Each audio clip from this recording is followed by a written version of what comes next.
seemed like the fourth quarter, you guys' defense hit a fifth gear. I don't know, maybe played as well. You give up a field goal, I guess, early in the period, but those last couple of possessions, just the line was getting off blocks, getting in the quarterback's face.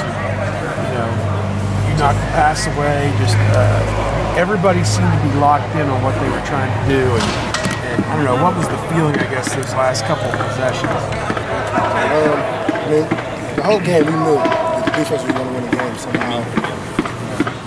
They were up, but we were basically dominating all the statistical categories and special teams.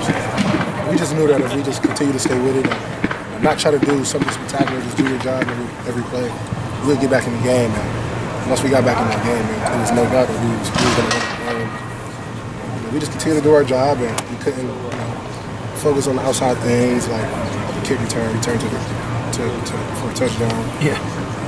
We just continued to do our job, and as the game went on, we just continued to get better and better as defense. Because once the game starts going on, offense has a certain amount of plays that they can run for that week. So once we've seen all the plays and made adjustments to it on the side, we knew we had a very early moment. You and Tuff Borland are still listed as co-starters at middle linebacker for depth chart. Have they talked to you guys much about how that rotation might work going forward? No. Just kind of see what happens each week? Yeah, see what happens each week. Did you play 80% of the plays in this game? I mean, just from what you recall, were you out there? How much were you out there this past week? Well, we went into the game. They still didn't want to give me a full load, so they put Malik in the nickel situations. And then me and Tuff were supposed to split the reps. I started off the game playing pretty good.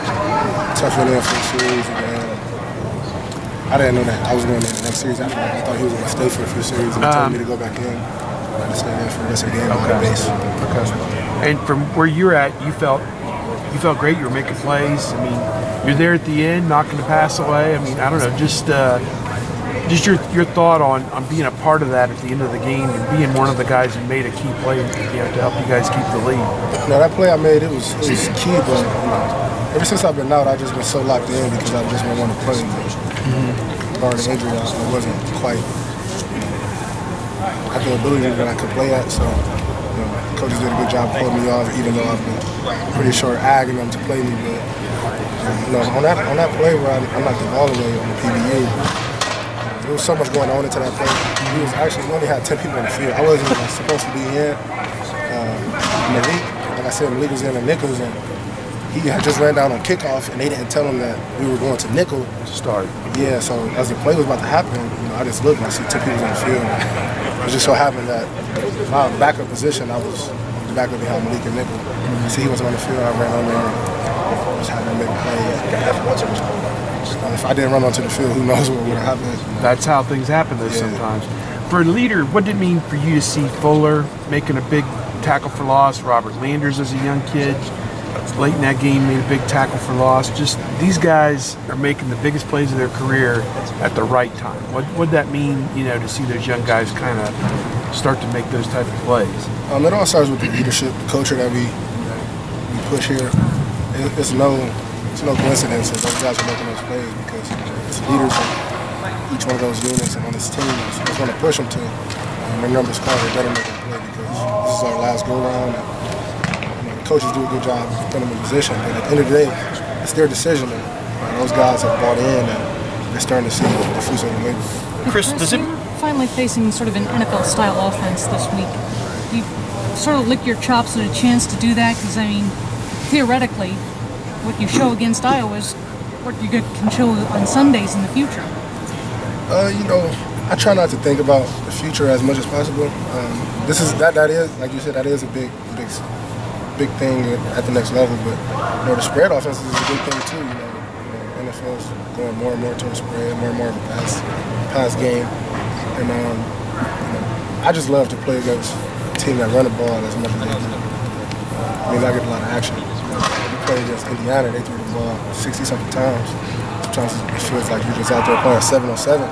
Actually get to hit some people this week and get in the mix of things. So that's always, as a linebacker, me, Bake, Book was just talking about it today. Like, it's rare that the type of defense we play, that all three linebackers are in the box. So we're going to see some of that this week, and it's going to be fun. Chris, does it matter where you guys are ranked tonight? I mean, it's going to be announced any second now. But then number two, what is the key from here on? Because y'all have put yourself back in the big picture. You know, we're as long as we do our job, we will be in the picture. You know, I've been part of the national championship team where we weren't in the picture until basically the last selection day.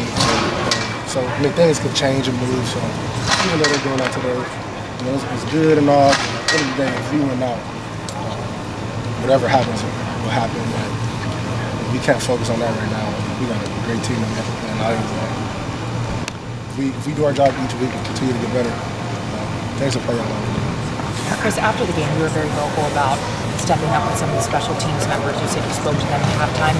Urban said there might be roster moves. Did you guys implement any changes today? And what have you seen from that for this week of practice? You know, we did some extra work after practice.